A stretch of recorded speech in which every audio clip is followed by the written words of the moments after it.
हरे कृष्णा। आप सभी को परम एकादशी की हार्दिक शुभकामनाएं। भगवान श्री हरि की कृपा सदा सर्वदा आप सभी पर बनी रहे। आप सभी की मनोकामनाएं पूर्ण हो। आज की इस वीडियो में आप सुनेंगे परम एकादशी की संपूर्ण व्रत कथा। भगवान श्री कृष्ण के श्रीमुख से सभी एकादशी व्रतों का महात्म्य सुनने के बाद हाथ जोड़कर धर्मराज युधिष्ठिर ने उनसे पूछा, हे कमल नयन, अब आप अधिक मास अर्थात लोंद मास, जिसे पुरुषोत्तम मास भी कहते हैं, कृष्ण पक्ष की एकादशी का नाम तथा उसके व्रत का विधान बताने की भी कृपा करें। इसमें किस देवता का पूजन किया जाता है और इसके व्रत से किस फल की प्राप्ति होती है। तब भगवान श्री कृष्ण मुस्कुराते हुए धर्मराज युधिष्ठिर से इस प्रकार बोले, हे युधिष्ठिर, इस एकादशी का नाम परम है। इसके व्रत से सभी पाप नष्ट हो जाते हैं तथा मनुष्य को इस लोक में सुख और परलोक में सद्गति प्राप्त होती है। इस व्रत में भगवान विष्णु का पूजन धूप दीप नैवेद्य पुष्प आदि से सच्चे मन से करना चाहिए। इस एकादशी की पावन कथा जो कि महर्षियों के साथ कांपिल्य नगरी में हुई थी, वह मैं तुमसे कहता हूँ, ध्यानपूर्वक सुनो। हे युधिष्ठिर, कांपिल्य नगरी में सुमेधा नाम का एक अत्यंत धर्मात्मा ब्राह्मण रहा करता था। उसकी पत्नी अत्यंत पवित्र और पतिव्रता थी। किसी पूर्व पाप के कारण वह दंपति अत्यंत दरिद्रता का जीवन बिता रहे थे। ब्राह्मण को भिक्षा मांगने पर भी भिक्षा नहीं मिलती थी। उस ब्राह्मण की पत्नी वस्त्रों से रहित होते हुए भी अपने पति की सच्चे मन से सेवा करती थी तथा अतिथि को अन्न देकर खुद भूखी रह जाया करती थी और पति से कभी किसी वस्तु की मांग भी नहीं किया करती थी।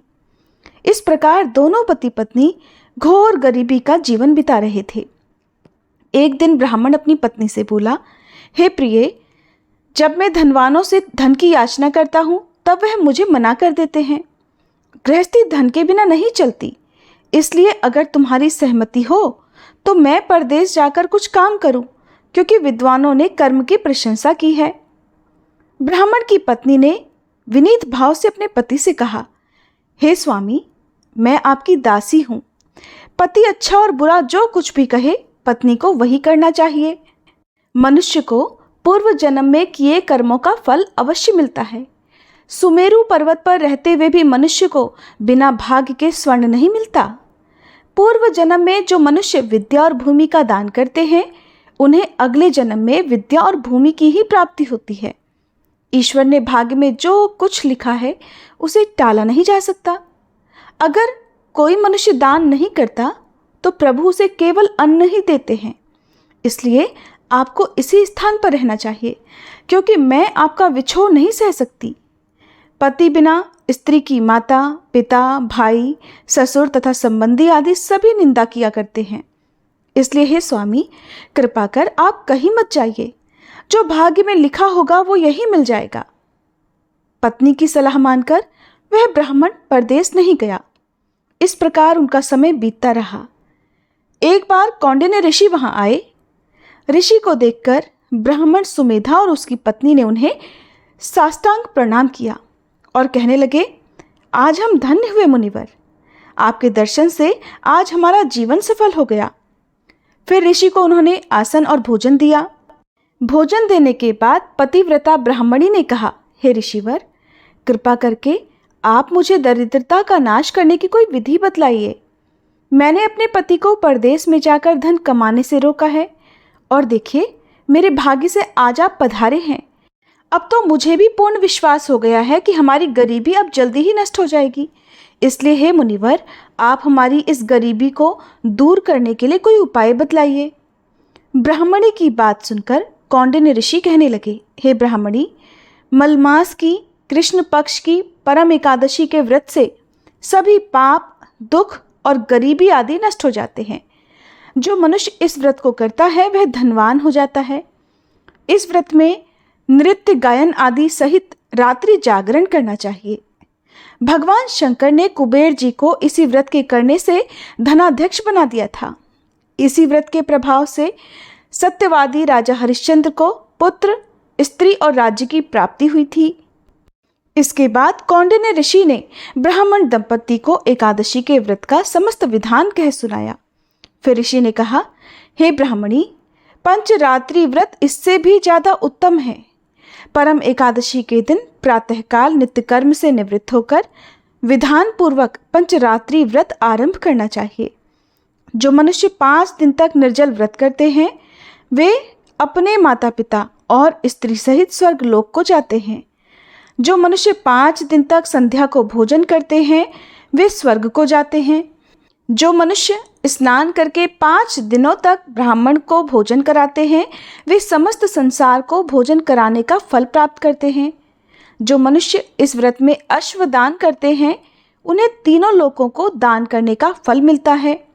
जो मनुष्य उत्तम ब्राह्मण को तिल दान करते हैं वे तिलों की संख्या के बराबर वर्षों तक श्री विष्णु लोक में वास करते हैं। जो मनुष्य 5 दिनों तक घी का पात्र दान करते हैं वह अंत में सूर्य लोक को जाते हैं। जो मनुष्य 5 दिन तक ब्रह्मचर्य पूर्वक रहते हैं वे देवांगनाओं के साथ स्वर्ग को जाते हैं। इसलिए हे ब्राह्मणी, तुम अपने पति के साथ इसी व्रत को धारण करो, इससे तुम्हें अवश्य ही सिद्धि और अंत में स्वर्ग की प्राप्ति होगी। फिर कौंडिन्य ऋषि के कहे अनुसार ब्राह्मण और उसकी पत्नी ने परम एकादशी का 5 दिन तक व्रत किया। व्रत पूर्ण होने पर ब्राह्मण की पत्नी ने एक राजकुमार को अपने यहाँ आते देखा। राजकुमार ने ब्रह्मा जी की प्रेरणा से एक उत्तम घर जो कि सब वस्तुओं से परिपूर्ण था उन्हें रहने के लिए दे दिया। इसके बाद राजकुमार ने आजीविका चलाने के लिए उन्हें एक गांव भी दिया। इस प्रकार ब्राह्मण और उसकी पत्नी इस व्रत के पुण्य प्रभाव से इहलोक में अनंत सुख भोगकर अंत में स्वर्गलोक को गए। भगवान श्री कृष्ण ने युधिष्ठिर महाराज से कहा, हे पांडव पुत्र, जो मनुष्य परम एकादशी का व्रत करता है उसे सभी तीर्थों और यज्ञों आदि का फल प्राप्त हो जाता है। जिस प्रकार इस संसार में 2 पैरों वालों में ब्राह्मण, 4 पैरों वालों में गऊ, देवताओं में देवेंद्र श्रेष्ठ हैं, उसी प्रकार मासों में अधिक मास अर्थात पुरुषोत्तम मास उत्तम है। इस मास में पंचरात्रि अत्यंत पुण्य देने वाली होती हैं। इस मास में पद्मिनी और परम एकादशी भी श्रेष्ठ हैं। इनके व्रत से सभी पाप नष्ट हो जाते हैं। इसलिए दरिद्र मनुष्य को एक बार यह व्रत जरूर करना चाहिए। जो मनुष्य अधिक मास में स्नान तथा एकादशी व्रत नहीं करते उन्हें आत्महत्या करने जितना पाप लगता है। यह मनुष्य योनि बड़े पुण्यों से मिलती है। इसलिए मनुष्यों को एकादशी का व्रत अवश्य ही करना चाहिए। हे धर्मराज, तुमने जो कुछ पूछा था वह मैंने विस्तार पूर्वक बतला दिया।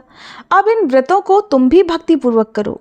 जो मनुष्य अधिक मास की परम एकादशी का व्रत करते हैं वे स्वर्गलोक में जाकर देवराज इंद्र के समान सुखों का भोग करते हुए तीनों लोकों में पूजनीय होते हैं।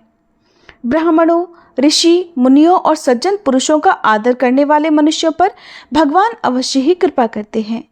श्री लक्ष्मी जी की प्राप्ति केवल भागदौड़ से नहीं होती, बल्कि इसके लिए यत्नपूर्वक परिश्रम करने की आवश्यकता होती है। यत्नपूर्वक किया गया परिश्रम भगवान की कृपा से अवश्य ही पूर्ण होता है। धर्मराज युधिष्ठिर को इस प्रकार परम एकादशी का महात्म्य सुनाकर भगवान श्री कृष्ण मुस्कुराते हुए मौन हो गए। ये थी परम एकादशी व्रत की संपूर्ण कथा। उम्मीद है ये वीडियो आपको पसंद आई होगी। अगर अच्छी लगी हो तो वीडियो को लाइक करना मत भूलिएगा।